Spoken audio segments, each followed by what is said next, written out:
Aujourd'hui, mon invité à Beauté ou mensonge, Rosalie Bonenfant. Salut. C'est moi. Hey, ça sonne, j'adore ce titre-là. Ça sonne comme une espèce de téléroman un peu style téléroman. Comment on dit ça? Un soap? Un soap. Un soap, bon, ben j'adore. J'adore ça. Fait que je t'invite dans mon soap. Yes!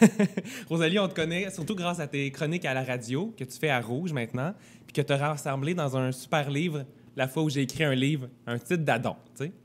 Ben, c'est parce que je voulais que ça soit quelque chose vraiment sans prétention, tu sais. Déjà que mon éditeur m'a comme pas laissé le choix de mettre ma face sur le livre. Moi, j'avais peur que ça soit quétaine, cette histoire-là. Puis je me disais, c'est toujours bien juste un recueil, tu sais. Fait que je me suis dit, on va y aller avec le titre le moins prétentieux. Tu sais, je voulais pas me donner un titre comme si j'avais bûché sur un ouvrage pendant 4 ans. Tu sais, ça reste un recueil. Fait que je me suis dit, on va faire ça dans la simplicité. Je comprends. On t'a aussi vu comme actrice, chroniqueuse aussi à la télé. Puis je trouve ça intéressant, tu es la personne tout indiquée, en fait, pour participer à mon podcast parce que l'image, c'est quelque chose que tu abordes souvent dans tes chroniques. Et parce que je mens beaucoup aussi. Ouais, c'est ça. Puis c'est ça, donc l'image négative des femmes, l'image négative des gays, des milléniaux, bref, il y a plein de sujets que tu abordes. Fait que je veux qu'on parle de ton image à toi, mais aussi du regard que tu portes sur notre société. Puis pour commencer, je veux revenir à la première fois où on s'est rencontrés en personne. Oui. Parce que j'ai eu le réflexe de te demander ton âge. À ce moment-là, tu avais 21 ans. Ah oui, je m'en souviens même pas de toi. Tu vois, ça t'a pas marqué, mais on dirait que c'était pas la première fois que tu faisais poser cette question-là. Puis ma réaction, ça a été un peu de « Ah, ouais, je pensais que tu étais plus vieille que ça. » Puis t'avais pas l'air de triper non plus à ce commentaire-là. J'ai l'impression que c'était pas la première fois. Comment tu le reçois, ce commentaire-là? Parce que je sais pas comment réagir. Tu sais, comme ma face est vexée, mais mon esprit est flatté. Tu sais, ce matin, on m'a envoyé un colis PR, j'ai reçu des crèmes anti-rides. Je me disais, bon, le message est passé, vraiment. Mais non, j'ai bel et bien 22 ans. C'est pas quelque chose que je prends mal. Tu sais, je comprends que... Puis on s'entend que c'est pas ton apparence qui est visée là-dedans. Là. Tu sais, c'est vraiment, justement, la maturité que tu dégages. Non, c'est ça, mais moi, je me suis sentie... Tu sais, depuis ma puberté, justement, je me suis tout le temps sentie un peu comme la plus grande de mes amies. Puis, tu sais, moi j'ai eu ma puberté très, très tard. Je l'ai eu à 16 ans. Fait que moi, tu sais, je les ai attendus en maudit mes règles. Moi, j'avais 7 ans, puis je me traînais des serviettes sanitaires au cas où, tu sais. Finalement, je l'ai bien attendu. Moi, j'ai été complètement plate et sans forme jusqu'à l'âge de 16 ans. Fait que quand c'est arrivé, ça s'est fait comme un choc. J'ai pris, genre, 4 pieds, des seins. Tout est arrivé en même temps, puis ça a été tough de dealer avec ça. Je me sentais comme plus... J'ai l'impression que mes amis avaient un beau petit corps de jeune adolescente, puis moi, j'ai eu un corps de femme tout de suite. Puis ça m'a bien challengée. Fait que c'est pour ça que quand on me dit « Ah, t'as l'air plus vieille », pour moi, c'est surtout comme « OK, là, ça commence déjà à dégénérer. » Ça n'a pas été long. C'est ça, le déclin est arrivé en même temps que la puberté. Depuis le début de ta carrière professionnelle, puis évidemment, depuis le début de ta vie, il y a une étiquette qui t'est apposée. Ah oui, quoi donc? Je sais pas de quoi je parle. Être la fille de. Ouais. Tu travailles avec ta mère, Mélanie Ménard, à la radio, à la télé. Aujourd'hui, le fait que je t'en parle, est-ce que ça te tombe sur les nerfs ou c'est quelque chose avec... Pas en tout, dans le sens où c'est ma mère, tu sais, c'est pas... c'est quelqu'un que j'aime, c'est quelqu'un que j'admire, je suis pas gênée d'être associée à elle. Comme je dis, tu sais, j'aurais pu être la fille de Salvaille, là, aussi. Il y a des affaires bien pires que ça dans la vie. Au moins, c'est quelqu'un qui est apprécié, qui est respecté, je pense. Fait que, non, je pense que j'ai fait la paix avec ça. Puis aussi, ça vient un peu avec mon accomplissement personnel. Tu sais, je commence à me réaliser par moi-même. Puis c'est pour ça que ça me dérange moins d'être associée à elle, parce que j'ai autre chose aussi. Tu sais, avant, c'est vraiment que pour ça qu'on me connaissait. Tandis que maintenant, je peux au moins dire comme, oui, mais je suis aussi la blonde de Miro Belzile maintenant. Fait que voilà, ça s'est réglé de même. Puis le fait d'être accompagnée par elle un peu à travers tes projets, tu sais, comme à la radio, à la télé, est-ce que ça, c'est quand même rassurant d'avoir sa mère à ses côtés? C'est rassurant, mais en même temps, il y a quelque chose de très confortable qui fait en sorte que je me pousse peut-être pas autant que je le ferais normalement. Tu sais, juste à la radio, ma mère, on se le cachera pas, c'est quelqu'un qui prend de la place, qui en impose. Puis on dirait que moi, au lieu d'essayer de faire ma place puis de dire « Regardez-moi, j'existe aussi », j'ai plus tendance à lui laisser son spot. Tu sais, mettons, à la radio, j'ai plus l'impression que c'est moi qui est dans son équipe de travail. Tu comprends que c'est mon équipe, mais en même temps, c'est quelqu'un avec qui je m'entends tellement bien que j'ai pas de raison de refuser de travailler avec elle non plus, pour l'instant, en tout cas. Je veux revenir à ton livre, puis tu en as glissé un mot en introduction. Tu voulais pas que ta face soit sur la page couverture. Tu t'es obstiné avec ton éditeur. Pourquoi tu voulais pas... Là, tantôt, tu disais que ça avait l'air quétaine, peut-être? C'est parce que... C'est ça. Déjà que c'était un recueil, tu sais, j'écris des chroniques pour la radio, c'est quelque chose qui est arrivé par hasard dans ma vie, mais les chroniques que j'écris, tu sais, ça a beau être mon style, c'est pas nécessairement ce qui me fait le plus triper à lire, moi. Tu sais, moi, je suis vraiment une fan de belles dentelles, de mots tout assemblés, puis de petites proses très romanesques. Ce qui fait qu'en publiant ça, je me disais déjà, c'est un style littéraire qui est moins près de ce que j'ai envie de représenter dans le monde littéraire. Si en plus, il faut qu'il y ait ma face dessus, moi, j'imaginais ça comme les livres de pharmacie, là, tu sais, un beau fond blanc avec, genre, la fille qui est comme « Hey, v'là mes chroniques! » Fait que j'étais vraiment pas partante pour ça. Puis mon éditeur, justement, m'a dit, depuis le début de ce processus-là, il m'a dit « Ce que Rosalie veut, Dieu le veut. » Il m'a donné tout ce que je voulais. Je voulais des codes QR, il me l'a laissé. Je voulais en fait, toutes les demandes que j'ai eues, il me les a accordées. Mais il m'a dit « Moi, le seul point non négociable, c'est que pour la promo, on a besoin d'avoir ta face, tu sais. » Puis il m'a dit « Mais je vais te laisser gérer la DA. Je vais te laisser, tu sais, décider du style que tu veux. » Fait que moi, j'ai dit « OK, je veux un livre noir, très sobre. » Puis au début, la photo que j'ai faite, j'ai appelé mon amie Marie-Ève Lévesque, qui fait pratiquement toutes mes photos, en qui j'ai excessivement confiance. Puis ce qu'on avait gossé, c'était une petite photo en bas de page de moi au loin dans un bureau. Puis finalement, ils l'ont rapproché un peu plus que prévu. Mais reste que c'est ça. Je me suis dit, quitte à ce qu'il y ait... Ah, t'as 3 caméras, t'es bien équipé. Je suis vraiment full équipé. T'es bien riche, surtout. Mais non, c'est ça. Je me suis dit, moi, quitte à ce qu'il y ait ma face, ce sera pas moi bien grimée qui me présente devant mon livre. Tu sais, ça va être moi, quand je travaille, je suis en bobette chez nous, en pyjama, en toque, pas maquillée. Puis s'il faut qu'on me voie, c'est ça qu'on va voir.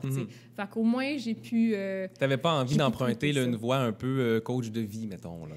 Non, parce que justement, c'est assez ironique que la fille qui publie 67 chroniques moralisatrices, c'est la fille qui a étudié dans rien puis qui a aucune formation puis qui a comme, tu sais, un qui pour se prononcer, cette fille-là. Fait que, voilà, j'ai fait mes choix de pochette de livres, mais malgré tout ce que je peux dire là-dedans, ça reste aux lecteurs de faire leur propre choix. En tout cas, je te confirme que cette fille-là a une vraiment belle plume. Moi, j'ai ri pendant ton livre. C'est le fun aussi à lire, c'est-à-dire, ça amène vraiment une autre vision un peu des sujets que tu abordes.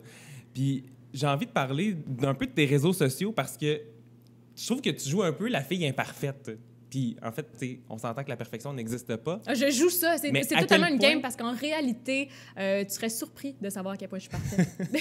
Mais est-ce que c'est calculé, ça, d'avoir une espèce d'équilibre? Premièrement, c'est un choix qui est paresseux.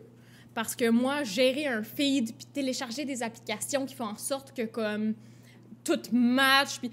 C'est vraiment parce que moi, honnêtement, premièrement, tu sais, oui, ça fait partie de mes valeurs, mais commencer à télécharger Facetune pour me blanchir les yeux puis les dents, puis chaque affaire avant chaque photo, je trouve ça vraiment lourd. Les réseaux sociaux, pour moi, c'est quelque chose qui est un peu comme l'envers de la médaille. Tu sais, c'est un outil d'autopromotion, fait que j'ai pas tant le choix de le garder, mais c'est une pression énorme. Puis à chaque fois que j'ouvre Instagram, ça me fait sentir jamais assez. Puis tout le temps, c'est pour ça que je suis genre 60 personnes. Mais... C'était quoi ta question aussi que je En fait, est-ce que c'est calculé, ça, cette image imparfaite? Je pense pas que c'est calculé, c'est-à-dire que c'est la personne que je suis, puis c'est tout le temps ce que j'ai voulu garder en tête. T'sais, moi, quand j'ai commencé mon compte Instagram, comme tout le monde, j'avais peut-être 1000 abonnés. Bien, comme tout le monde, c'est-à-dire que j'avais une petite poignée d'abonnés, puis je me disais, bien, j'offre ce que je suis. C'est pas parce que le nombre d'abonnés augmente que je dois compenser en changeant la personnalité pour m'adapter à la demande. Fait que non, j'essaie de rester moi-même, mais en même temps, je suis pas conne. Tu sais, je sais que les gens sont contents de s'identifier à ça. Puis la vérité, c'est que moi aussi, des fois, j'aimerais ça en mettre des photos en maillot de bain et faire comme « Regardez, je suis capable d'être cute aussi! » Mais en fait, c'est que des filles belles, puis des filles parfaites, puis des filles à envier, il y en a tellement que je me dis, je pense pas que c'est de ça dont on a besoin présentement. C'est pour ça que je continue dans le sens où je le sais, que je suis capable d'être cute en maillot de bain. J'ai pas besoin que tout le monde le sache, j'ai pas besoin que tout le monde le voit. Puis autant que c'est correct que celles qui veulent faire ça le fassent, puis on a chacun son cheval de bataille, sa propre quête, autant que je pense que c'est important quand même d'offrir autre chose puis qu'il y ait une alternative aussi, tu sais. Oui, puis ça fait en sorte que toi, finalement, dans toute cette belle gang-là de gens qui ont une certaine popularité sur les réseaux sociaux, ben tu te démarques là-dedans. Mais ça veut pas dire que je les juge pour autant. Tu sais, je les like, moi aussi, là, les fesses d'Alicia Moffett puis les seins de Lisande. C'est des bien belles parties, tu sais, dans le sens où j'ai tellement rien contre ça, mais Mais je trouve ça beau aussi. Moi, j'ai toujours été attirée par l'espèce de poésie qu'on peut trouver dans l'ordinaire. Tu sais, je suis le genre de fille qui va passer sur une rue avec 28 abris tempo, puis je vais me dire « Aïe, c'est fucké pareil, il y a quelque chose de beau là-dedans. » Je pense que mon compte Instagram, c'est un peu ça aussi. Tu sais, elle a des cernes, ses sourcils sont mal placés, mais il y a quelque chose là-dedans qui est un peu... qui est vrai, puis c'est une façon aussi de donner une belle incursion dans ton intimité. Tu sais, les gens sont très voyeurs. Fait que de voir de quoi tu as de l'air pas maquillé, puis de voir de quoi tu as de l'air quand tu brailles ou quand tu doutes de toi ou dans ce qu'il y a de plus laid de toi, c'est aussi un accès à ce qu'il y a de plus vrai de toi. Puis ça, je pense que ça vaut la peine de montrer ça des fois. Depuis le début de ta carrière, on t'a vu dans Les Parents, dans 30 vies, dans Club Mel, dans Sucré Salé. Puis je trouve qu'il y a de quoi être fier de ce CV-là.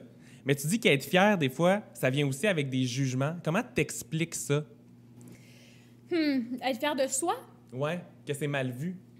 Je sais pas si c'est mal vu, mais moi, je me souviens qu'au primaire, j'ai toujours été une petite fille excessivement confiante.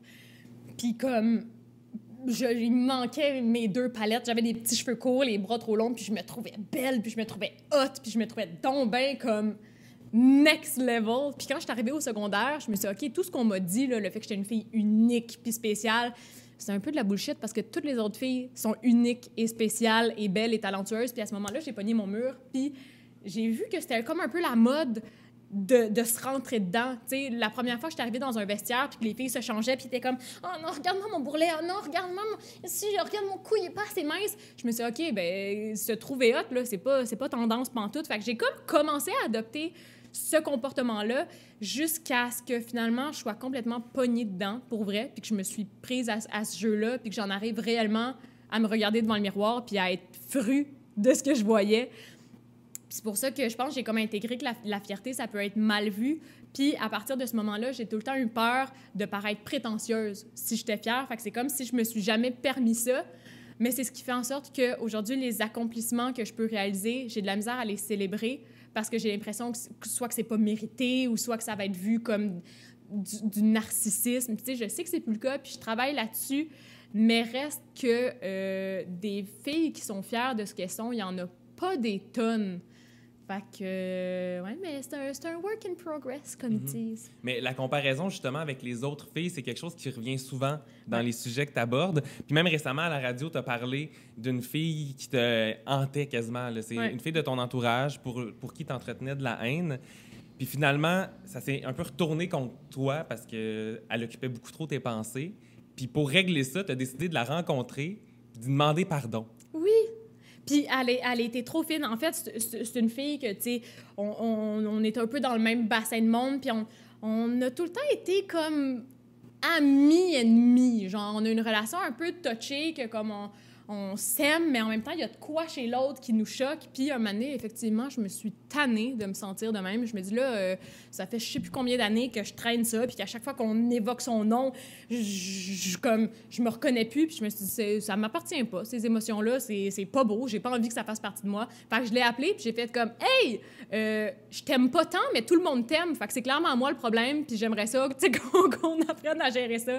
Puis la fille est trop fine, elle m'a dit, tu sais, j'ai déjà vécu ça moi aussi, allons prendre un café, allons en parler. Finalement, on est allé s'asseoir, puis elle m'a dit, tu sais, que je vis la même chose depuis toutes ces années. Toi aussi, tu me confrontes. Toi. Puis on s'est dit, coudonc, finalement, c'est qu'on s'enviait des trucs l'une à l'autre, puis on a mal canalisé ça, puis c'est devenu des émotions laides qu'on traînait pour aucune raison, qu'on a réalisé qu'on n'avait pas besoin de traîner, finalement. Puis qu'est-ce que ça t'a appris de faire l'exercice de demander pardon? Tu sais, on parlait de ta maturité au début de l'entrevue. Tu sais, je trouve que ça en est une belle preuve, là. C'est pas à la mode là, de dire « Ah, je vais aller demander pardon à quelqu'un », tu sais. Ouais, mais moi, j'ai déjà entendu une phrase qui m'a beaucoup marquée, qui disait « Ça prend beaucoup de courage pour être heureux ». Puis souvent, c'est plus facile de rester dans nos patterns parce qu'on a peur de se confronter soi-même puis de regarder ce qui nous habite réellement comme sentiment. Des fois, on a tendance à comme discarter ça parce que c'est trop laid puis on veut pas que ça nous appartienne.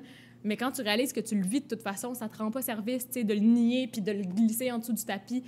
Fait que, en fait, ça m'a surtout apporté une paix avec moi-même de me dire que ça se peut, tu sais, guérir ces bobos-là, puis ça se peut passer à autre chose. Puis en confrontant cette fille-là, j'ai réalisé que tout ce que je m'étais monté comme image d'elle, c'est tellement plus gros que ce qu'elle est, que dans le fond, c'est une humaine, puis que, tu sais, je suis humaine aussi. Puis ça m'a fait un bien fou. On dirait que ça m'a enlevé 15 livres de sur les épaules. C'est ça. C'est stressant à faire, mais à force de le faire, à un moment donné, ça devient plus facile aussi. Oui, puis moi, je suis quelqu'un d'excessivement perfectionniste dans la vie. J'ai souvent pensé que, tu sais, si j'étais pas la meilleure, j'étais rien pantoute, puis que si je ratais, ça veut dire que je pouvais plus rien réussir. Puis je travaille là-dessus aussi. Beaucoup de chantiers présentement dans ma tête. Mais ouais, j'ai réalisé que souvent, j'avais de la misère à avouer mes torts parce que c'était d'admettre que j'étais imparfaite. Puis je me suis dit que finalement, je me rapprochais pas mal plus d'être la personne que je voulais être en mettant les cartes sur table puis en disant, ben je vis ça, j'aime pas ça, j'ai le goût de l'adresser, que de le nier puis de faire comme si ça existait pas, parce que ça existe quand même, tu sais, même si tu te fermes les yeux, là. Fait que, ouais, ça fait beaucoup de bien. Quand on te regarde avec ton beau grand sourire, on peut pas nécessairement imaginer quelle vie tu as eue ou qu'est-ce qui est arrivé avant qu'on te connaisse. Moi, j'ai fait le Vietnam. ça paraît pas, mais beaucoup de trauma. Puis, dans une des chroniques que tu as dites, évidemment, à la radio, puis que tu abordes dans ton livre, « Voyage au centre de ma chair », tu parles de la tentative de suicide que tu as fait en 2015, puis surtout de comment tu t'en es relevé de cette épreuve-là. Je voulais savoir, tu sais, à la fin de ton texte, tu dis que ça t'a libéré de briser le silence, mais dans les semaines et les mois qui ont suivi, est-ce que ça a eu un impact aussi chez toi? Oui, parce que je sais pas à quel point j'étais naïve cette journée-là. Je me suis dit, moi, je vais lire ma chronique, ça va me faire du bien, puis je vais être libérée. J'avais comme oublié qu'après ça, effectivement, il y aurait bien des sites à potins qui se garocheraient là-dessus comme des mouettes sur une charogne.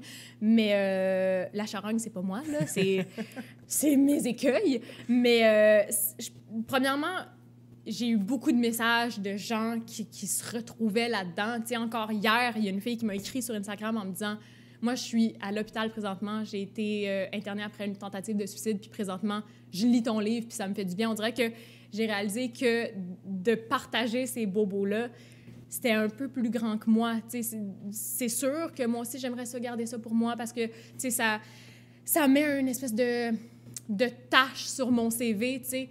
Mais en même temps, c'est correct d'avoir des taches sur son CV. Puis je pense que, avec le recul, tu sais, je t'aurais peut-être pas dit ça il y a 6 mois quand je refusais des entrevues en disant comme « lâchez-moi, j'en ai parlé, ça suffit ».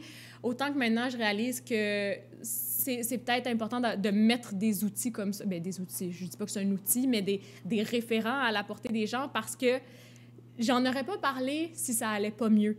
Mm-hmm. Mais d'être capable de dire comme « ça fait 3 ans, puis ces bobos-là, je me reconnais plus dedans, ça m'appartient plus, tellement je suis ailleurs. » Pour moi, je trouve ça vraiment hot de voir une fille qui est passée par là puis qui est capable de dire comme ça passe bel et bien, genre ça vaut la peine de s'accrocher parce que ça reste pas toute la vie, puis ça fait tellement de bien d'arriver à se relever de ça que pour cette raison-là, j'ai pas de regrets.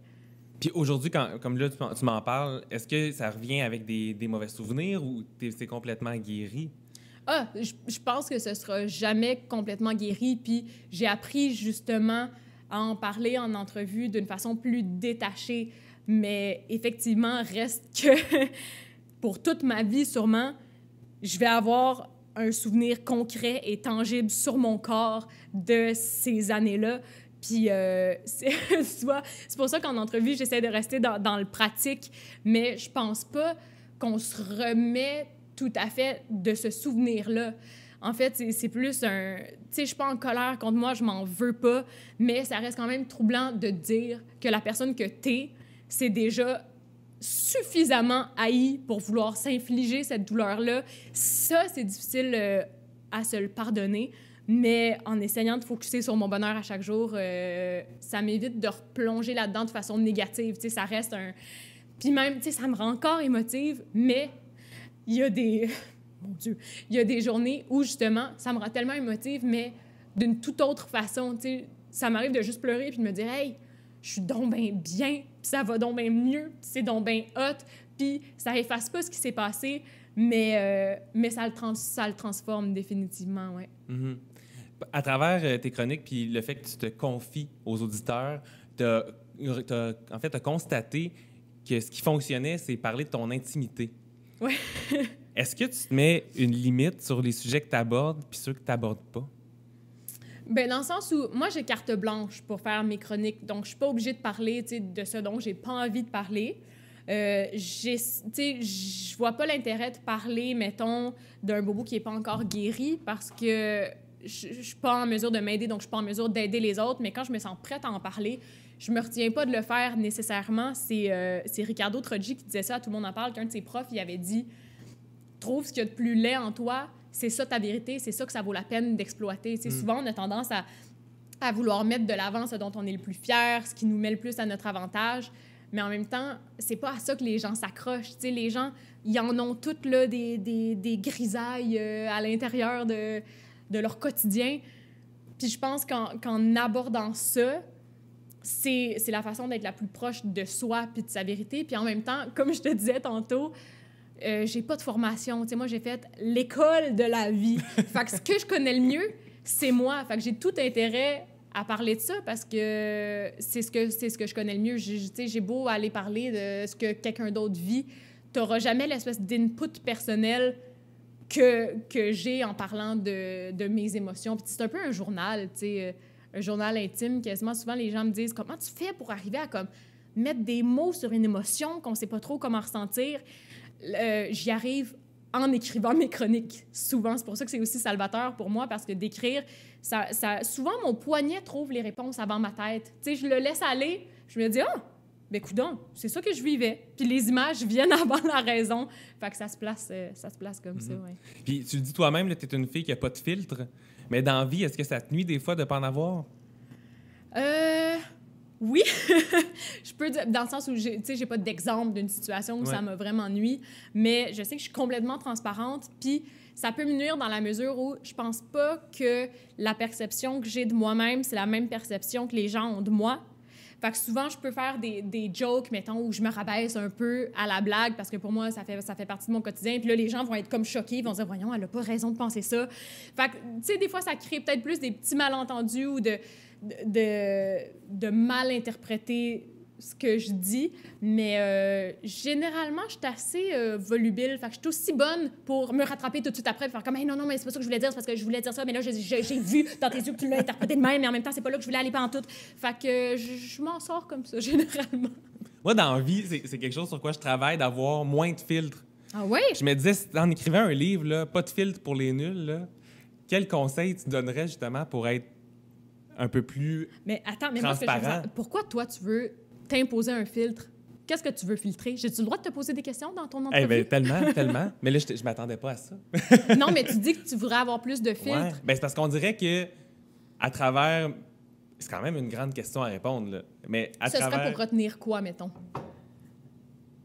Ben, ce serait par crainte d'être jugé. T'sais, c'est vraiment ça, la première affaire, c'est de rentrer justement dans un moule.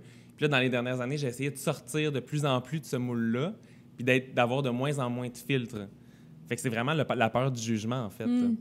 Mais en même temps, du monde politically correct, il y en a partout, puis c'est rarement eux qui marquent le plus puis qui font la différence, tu sais. David Bowie, là, il choquait le monde en maudit. Puis là, je suis loin de me comparer à lui, mais tu sais, je pense à des Hubert Lenoir qu'on se dit, mon Dieu, il devrait se contrôler un peu. Mais en même temps, ça donne rien de brider les gens, puis encore moins les personnalités publiques, parce que il y a une espèce de modèle dans lequel tout le monde veut rentrer, le moule de la parfaite animatrice, le parfait chroniqueur, mais comme des gens parfaits, ça n'existe pas. Fait que ça donne rien d'offrir un modèle qui représente pas les gens puis la réalité. Mais voilà. Où tu t'en allais avec ton affaire de pas de filtre? En fait, je voulais savoir qu'est-ce que tu écrirais dans un livre qui s'intitulerait Pas de filtre pour les nuls. Eh boy, je pense que on pourrait changer le titre de la fois où j'ai écrit un livre, devenir Pas de filtre pour les nuls, puis ça resterait... C'est vrai, parce que tu l'abordes, même le moule, je pense qu'il y a un texte qui s'intitule comme ça, puis ça fait vraiment partie des sujets que tu abordes. Puis à travers les commentaires, justement, des autres que tu reçois, là, les madames à Rouge FM, ou suite peut-être même à l'écriture de ton livre, c'est quoi les choses les plus ridicules que tu entends à ton sujet? Justement, tu sais, tantôt, tu parlais de la perception des autres par rapport à celle que tu as de toi.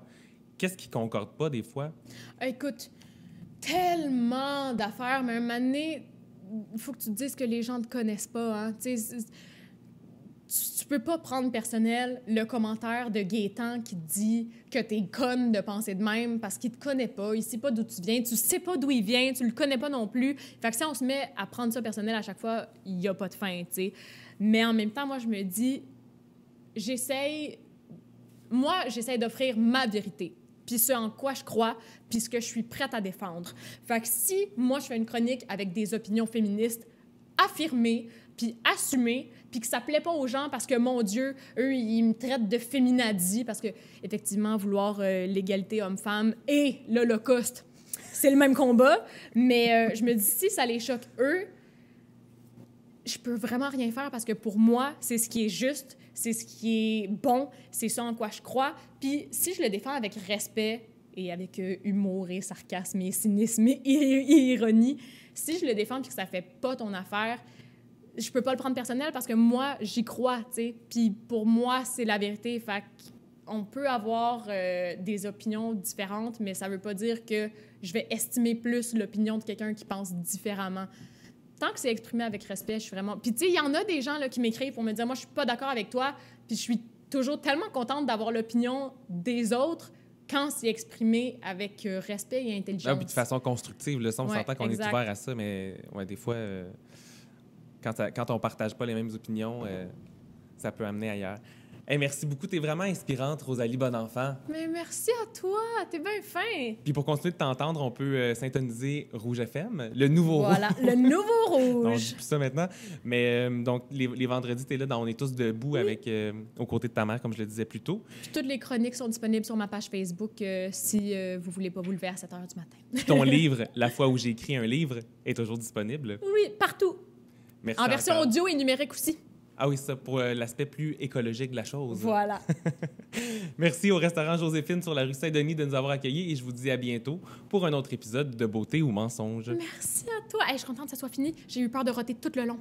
Ah ouais? Tu vois, ça, c'est peut-être le filtre. Ben, j'ai eu mon filtre, je l'ai retenu. Ouais.